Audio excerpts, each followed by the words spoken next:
రిజర్వేషన్లు మీరు కూడా గమనించే ఉంటారు. ఈ సీజేపీ తర్వాత పెద్ద ఎత్తున భారీ స్థాయిలో సోషల్ మీడియాలో ప్రధానంగా ట్రెండింగ్‌లో ఉంటుంది.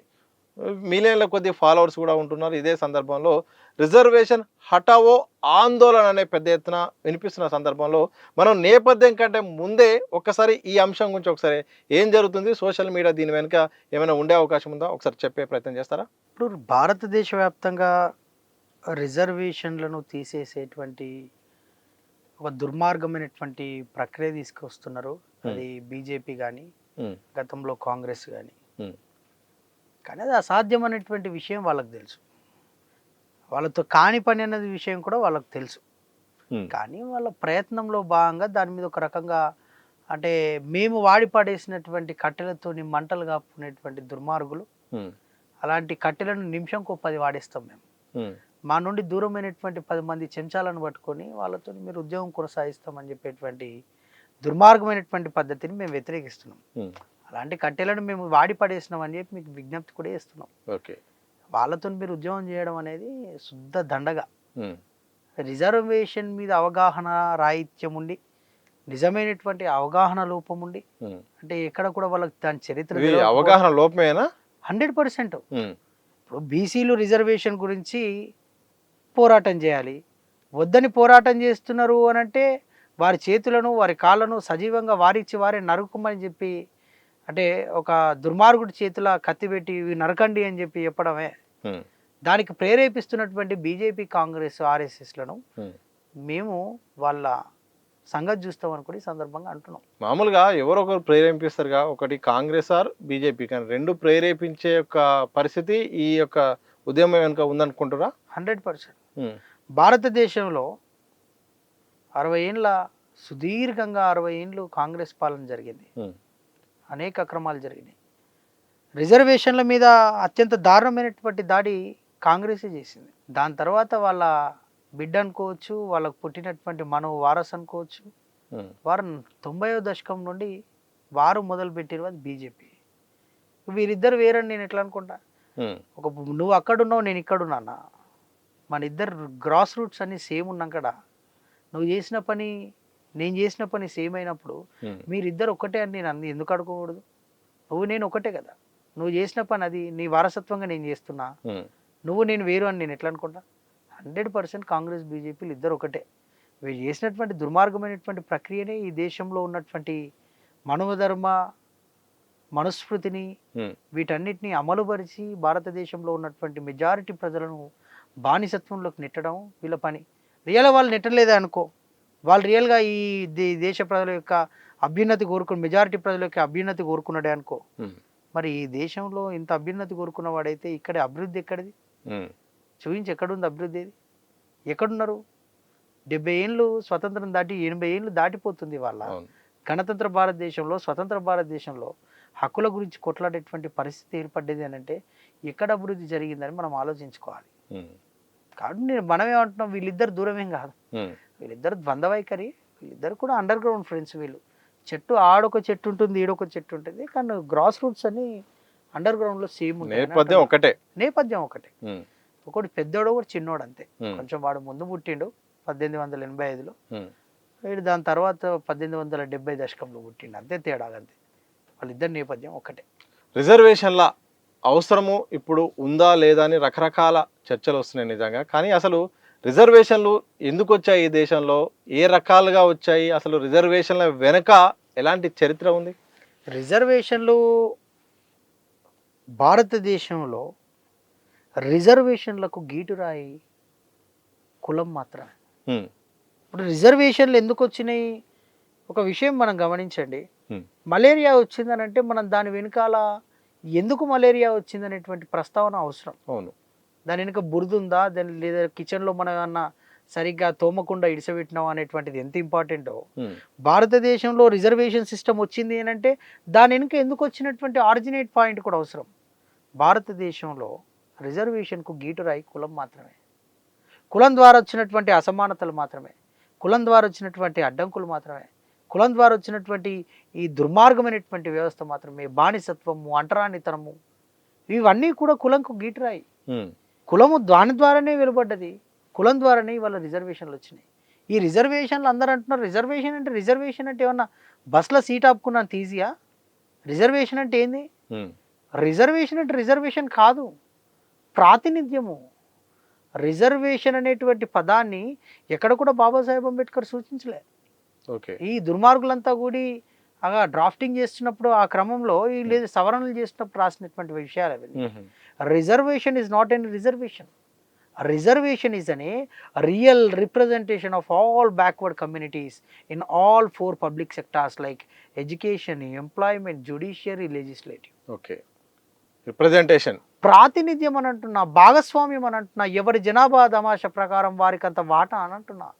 అది రిజర్వేషన్. నేను ఎంతున్నానో నాకు అంత వాటా వాళ్ళని కొట్లాడుతున్నాం. అందులో కొంత ప్రాతినిధ్యం మాకు కొట్లాడంగా ఒక 27% ప్రాతినిధ్యం దక్కింది. ఉమ్, మీరు దాన్ని రిజర్వేషన్ అంటే ఇట్లా? అది మేము ప్రాతినిధ్యం అని అంటున్నాం. ఉహు, వాళ్ళ 3000 సంవత్సరాల చరిత్ర ఉన్న రిజర్వేషన్లకు, వాళ్ళ ఈ ప్రాతినిధ్యంకు, ఈ రిప్రజెంటేషన్కు 3000 సంవత్సరాల చరిత్ర ఉంది. ఉమ్, వాళ్ళ ఇట్లా వచ్చినాము ఇట్లా తీసేస్తామని అంటే Hmm. ఎట్లా పోతుంది? రిజర్వేషన్ తీసేస్తాం, రిప్రజెంటేషన్ తీసేస్తాం అనేటువంటి వాళ్ళకు ఉమ్, నేను ఒక సవాల్ విసురుతున్నా. ఉమ్, మరి కులం తీసేస్తామని ఎందుకు మాట్లాడతలేరు? కులం అంతమొందించడానికి మేము ఉద్యమం చేస్తామని ఎందుకు మాట్లాడతలేరు? కులం ఎలా పోతుంది అంటారు చాలా మంది. కులం ఎట్లా పోనప్పుడు రిజర్వేషన్ ఎట్లా పోతుంది? ఉమ్, కులం ఆధారంగా వచ్చినటువంటి రిజర్వేషన్ ఎట్లా పోతుంది? ఓకే. నువ్వు బురద తీయని అంటున్నావు, బురదతో వచ్చినటువంటి మలేరియా, డెంగ్యూలు ఎట్లా పోవాలి? నువ్వు బురద పోనప్పుడు డెంగ్యూ, మలేరియాలు కూడా పోవు. ఉమ్, ఇదే ఎగ్జాంపుల్, ఇంకోటి ఏం లేదు. భారతదేశంలో ఈ కులం అనేటువంటి ప్రస్తావన వచ్చినప్పుడు అసలు కులం ఎట్లొచ్చింది?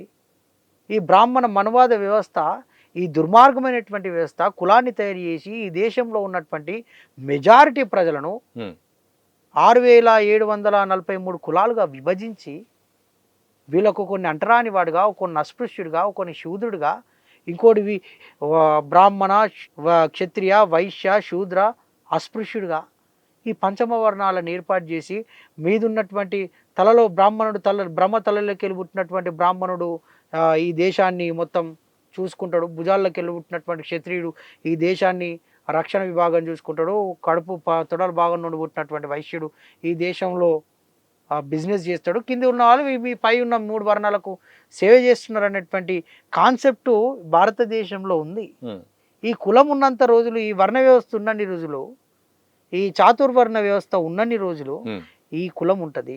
ఈ కులం ఉన్నన్ని రోజులు రిజర్వేషన్లు ఉంటాయి. ఈ కాన్సెప్ట్ అర్థం కాకుండా ఈ పై 2 విభాగాలను తీయకుండా నువ్వు కులాన్ని తీసేస్తా, రిజర్వేషన్లను తీసేస్తా, ఈ రిజర్వేషన్లు పోవాలి. మరి రిజర్వేషన్లు పోవాలి బాగానే ఉంది సరే, ఉమ్, మరి కులం ఎవడు తీయాలి? వర్ణ వ్యవస్థ ఎవడు తీయాలి? ఈ అసమానతల వ్యవస్థ ఏంది? ఉమ్, ఈ అంటరానితనం ఏంది? దీని గురించి ఎవరు ఆలోచించేటువంటి ప్రస్తావన లేదా? దీన్ని ఆలోచించాలి. ఉమ్, వాళ్ళ భారతదేశంలో మహాత్మా జ్యోతిరావు పూలే, అవును. మహాత్మా జ్యోతిరావు పూలే ఎంత గొప్ప సంస్కరణవాది అంటే 1882లో భారతదేశంకు హంటర్ కమిషన్ వస్తుంది. ఉమ్, హంటర్ కమిషన్ 81లో భారతదేశానికి వస్తే 1882లో మహాత్మా జ్యోతిరావు పూలే హంటర్ కమిషన్కు ఒక సిఫారసు రాస్తాడు, ఉమ్, ఒక లెటర్ రాస్తాడు. లెటర్ రాసి ప్రాతినిధ్యం గురించి ఒక లెటర్ రాస్తాడు. వారికి రాస్తూ, గౌరవనీయులైన మీకు మేము రాస్తున్నది ఏమనగా, వాళ్ళ మా భారతదేశంలో ఇంతటి దుర్మార్గమైనటువంటి ప్రక్రియ నడుస్తుంది, ఇంత అంటరాని వ్యవస్థ, అసమానత వ్యవస్థ ఉంది. ఈ అసమానత వ్యవస్థ, అంటరాని వ్యవస్థలో మేము ఒక 25 సంవత్సరాల క్రితం అంటే 1848వ సంవత్సరంలో ఉమ్, మేము విద్యా ఉద్యమం ప్రారంభించాం మా దంపతులం ఇద్దరం. దాని తర్వాత 1851లో మేము బాలికల కోసం ఒక పాఠశాలను నిర్వహించాము. దాని తర్వాత 2 పాఠశాలను పొడిగించి నడిపాము. ఉమ్, దీనికి మీ ప్రభుత్వంలో ఉన్నటువంటి అంటే board of education chairman and సెక్రటరీలు మమ్మల్ని ఆ కాలంలో శాల్వలతో సన్మానించారు ఉమ్, అని చెప్పి మహాత్మా జ్యోతిరావు పూలే అండర్ కమిషన్కు లెటర్ రాస్తాం. రాసినప్పుడు మహాత్మా జ్యోతిరావు పూలే చాలా విషయాలు ప్రస్తావిస్తున్నారు. ఏమంటున్నాడు అనంటే, భారతదేశంలో ఇవాళ ఈ కులం ఉండడం వల్ల మా వాళ్ళకు పాఠశాలలు లేవు. పాఠశాలలు ఉన్న దగ్గర మా వాళ్ళని చదవడానికి ఎవరు, మా వాళ్ళంటే ఎవరు? శూద్రుడు. ఉమ్, ఈ శూద్రులు అస్పృశ్యులను రానివ్వట్లేదు, మహర్లను, మాంగులను లోపలికి రానివ్వట్లేదు. ఓకే. గ్రామాల్లో పాఠశాలలు ఉన్నాయి. పాఠశాలలు ఉన్న దగ్గర అప్పటికే మీరు 1833 సంవత్సరంలో బ్రిటిష్ 1 లక్ష రూపాయలు ఇస్తుంది భారతదేశంలో విద్య కోసం ఖర్చు పెట్టమని. ఉమ్, అది కంటిన్యూస్గా అవుతుంది. వీళ్ళు ఏం చేస్తున్నారంటే ఓన్లీ ఉన్నత చదువుల కోసం కేటాయిస్తారు, ప్రాథమిక విద్యను వదిలేస్తారు. అరే ప్రాథమిక విద్య లేనప్పుడు ఉన్నత చదువులు ఎవరికి అవసరం? అవును. ఉన్నత చదువులు మరి ఎవరు చదివారు? ఉమ్, బ్రాహ్మణ బనియాలు చదివారు. ఉమ్, కాబట్టి వాళ్ళ కోసం ఉన్నత చదువుల కోసం చేస్తున్నారు. ఉమ్, మరి ప్రాథమిక విద్య జీరో అయిపోతున్నది. ఈ ప్రాథమిక విద్య మీద మీరు వెచ్చించాలని చెప్పి వారికి సూచన చేస్తారు. ప్రాథమిక విద్య 12 సంవత్సరాలు ఉన్నటువంటి, అంటే 12 సంవత్సరాల పిల్లల వరకు తప్పనిసరైనటువంటి ఒక విధానాన్ని తీసుకురావాలని చెప్తారు. 1848లోనే ఒక విద్యకు డెఫినేషన్ ఇచ్చినటువంటి మహానీయుడు Mahatma Jyotirao Phule. Education is not a bread and butter to eat. Education is not a bread and butter to eat. Education means to find truth and false on the earth. అప్పుడే చెప్పాడు. భారతదేశంలో విద్య అంటే పొట్ట నింపుకునే సాధనం కాదు. విద్య అంటే భూమిపైన సత్యమేంది అసత్యమేందో తెలుసుకోవడమే విద్య అంటుండు. శత్రువు ఎవడు మిత్రువు ఎవడు తెలుసుకోవడమే విద్య అంటుండు. మహాత్మా జ్యోతిరావు పూలే 7వ తరగతి చదివినటువంటి, ఆనాడు 7వ తరగతిలో ఉన్నటువంటి జ్యోతిరావు పూలే భారతదేశంలో విద్యకు డెఫినేషన్ ఇచ్చిండు. 82 సంవత్సరంలో 1882లో అంటర్ కమిషన్కు రాస్తూ విద్యా ప్రామాణికాలు ఎట్లుండాలని రాస్తూ, రాయడం రావాలి, చదవడం రావాలి, టెక్నికల్ ఎడ్యుకేషన్ ఉండాలి, వాడికి నైతిక విలువలు ఉండాలి, వాడు లెక్కలు చేయగలగాలి, వాడు పర్యావరణ వ్యవస్థ గురించి వానికి తెలిసి ఉండాలి. ఇవన్నీ కూడా ప్రాథమిక విద్యలో మనం చెప్పాలి. ప్రాథమిక విద్య చదువుకుంటున్నటువంటి ప్రతి విద్యార్థికి స్కాలర్షిప్లు ఇవ్వాలని చెప్పి ఆ రోజు హంటర్ కమిషన్కు రిపోర్ట్ చేసిండు 55 ఏళ్ల వయసులో మహాత్మా జ్యోతిరావు. దాన్ని మనం అంటున్నాం ఐడియా ఆఫ్ రిజర్వేషన్ అన్నాడు. అక్కడ నుండే మొదలైంది. మహాత్మా జ్యోతిరావు పులే ఏ విషయాన్ని అయితే చెప్పిండో అంటర్ కమిషన్, దాన్నే అంటున్నాం మన ఐడియా ఆఫ్ రిజర్వేషన్. ఆలోచన మొదలైంది, రైట్.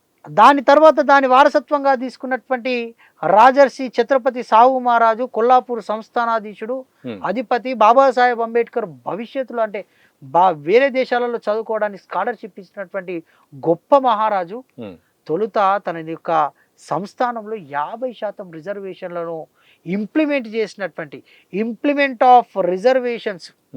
ఇంప్లిమెంటేషన్ ఆఫ్ రిజర్వేషన్లకు ఆరాధ్యుడు, అధిపతి. ఒక పాలిట చూసుకున్నట్టయితే ఈ సమసమాజ నిర్మాణంలో మొదటి అధిపతి అనుకోవచ్చు. ఆయన సాహు మహారాజ్ గారు 1902వ సంవత్సరంలో జూలై 26 నాడు ఆయన ఇక్కడ లేడు. ఆర్డినెన్స్ పాస్ చేస్తున్నప్పుడు లండన్, ఇంగ్లాండ్, బ్రిటిష్లో ఉన్నటువంటి ఆయన, అక్కడ ఉన్నటువంటి ఆయన భారతదేశంలో 50% రిజర్వేషన్లను ప్రవేశపెట్టిండు. ఎవరి కోసం? తన కొల్లాపూర్ సంస్థానంలో ఉన్నటువంటి ఎస్సీ, ఎస్టీ, ఓబీసీ, మైనారిటీ మహిళల కోసం, వీళ్ళందరూ ప్రజలతో పాటు సగభాగం ఉన్నటువంటి మహిళల కోసం ప్రవేశపెట్టాడు. ఛత్రపతి సాహు మహారాజ్ గురించి డాక్టర్ బాబాసాహెబ్ అంబేద్కర్ ఒక మాట చెప్తే ఏమంటాడంటే, కింద ఉన్నటువంటి ఎప్పుడైనా సాహు మహారాజ్ ఒక ఆర్డినెన్స్ తీసుకొస్తున్నాడు అనంటే, ఒక జీవో తీసుకొస్తున్నాడు అనంటే, సాహు మహారాజుకు ఒక మంచి విధానం ఉండే. గ్రౌండ్ లెవెల్లో కనుక్కోకుండా ఏ పని చేయడు సాహు మహారాజ్. ఫీడ్బ్యాక్ తీసుకుంటాడు, రిఫరెండం తీసుకుంటాడు. కింద గ్రౌండ్ లెవెల్లో ఆయన పోయి చెక్ చేసుకున్న తర్వాతనే ఏదైనా పని చేస్తాడు. ఆయనకు ఒక డౌట్ వస్తుంది, అరే నేను ఈ కొల్లాపూర్ సంస్థానంకు రాజును, అరే నేను ఇంత ఒక విషయాన్ని నేను అమలు చేయమని చెప్తున్నా, నేను ఆదేశం ఇస్తున్నా, ఇది అమలు అయితే లేదు, ఏం చేయాలి ఇదంతా అని ఆలోచించినప్పుడు కింద చూసుకునేసరికి అమలు పరచమని చెప్పే కాడ నువ్వు ఉన్నావు, కానీ అమలు చేసే కాడ మీ వర్గాలు లేవు. అమలు చేయించుకునేటువంటి ప్రజలు ఎవరైతే ఉన్నారో, ఒక ప్రజల కోసం, సామాన్య ప్రజల కోసం, బహుజనుల కోసం మీరు ఒకటి చేయాలనుకుంటున్నప్పుడు ఆ ప్రజలకు అమలు చేసే విధానంలో నీ దగ్గర ఎక్కడ లోపభూయిష్టం లేనప్పుడు ఇది అమలు కావాలి, కానీ అవ్వట్లేదు. ఇది ఏంది, ఎక్కడ జరుగుతుంది అంటే అఫీషియల్ వరకు పెండింగ్లో ఉంటుంది అని ఆయన గమనించాడు. ఆ గమనించిన తరుణంలో అధికారుల దగ్గరికి పోయి చూస్తాడు. అధికారులలో ఆయన సంస్థానంలో 71 మంది అఫీషియల్గా ఉండేటువంటి అధికారులు ఉంటారు. ఈ 71 మంది అధికారులలో 62 మంది అధికారులు బ్రాహ్మణులే ఉంటారు. కింద చూసినటువంటి దాంట్లో చూస్తే కేవలం 7 మాత్రమే ఓబీసీలు, ఎస్సీ/ఎస్టీలకు అధికారమే లేదు, అవకాశం లేదు. అమలుకు అత్యంత ఆటంకమైన సందర్భాలు లేరు. వాళ్ళ చాప్టర్లో పాపం వాళ్ళది ఇంకా నో బిగిన్, వాళ్ళు ఇంకా ప్రారంభమే కాలేదు వాళ్ళ చరిత్ర పాపం అక్కడ ఎడ్యుకేషన్లో. అక్కడ ఛత్రపతి సాహు మహారాజు అయ్యో ఏం జరుగుతుంది, అరే నేను అమలు చేయమని చెప్తున్నప్పుడు వీళ్ళు అమలు చేయట్లేదు అంటే మా వర్గాల వారు లేరు కాబట్టి జరుగుతుందని చెప్పి అప్పుడు కొల్లాపూర్ సంస్థానానికి సంబంధించినటువంటి మహారాజ్ ఛత్రపతి సాహు మహారాజు దీని మీద తప్పకుండా ఒక జీవో రావాలని చెప్పి ఒక ఆర్డర్ను గెజిట్ను పాస్ చేసిండు. ఉత్తుత్త జీవో కూడా కాదు, గెజిట్ను పాస్ చేసిండు. అది లండన్లో ఉండి భారతదేశంలో తన సంస్థానంలో గెజిట్ పాస్ చేసిండు. అందుకోసమే ఆయన అంటారు ఫాదర్ ఆఫ్ రిప్రజెంటేషన్ అని అంటారు. ఫాదర్ ఆఫ్ రిప్రజెంటేషన్ అని పిలుస్తున్నాం ముద్దుగా.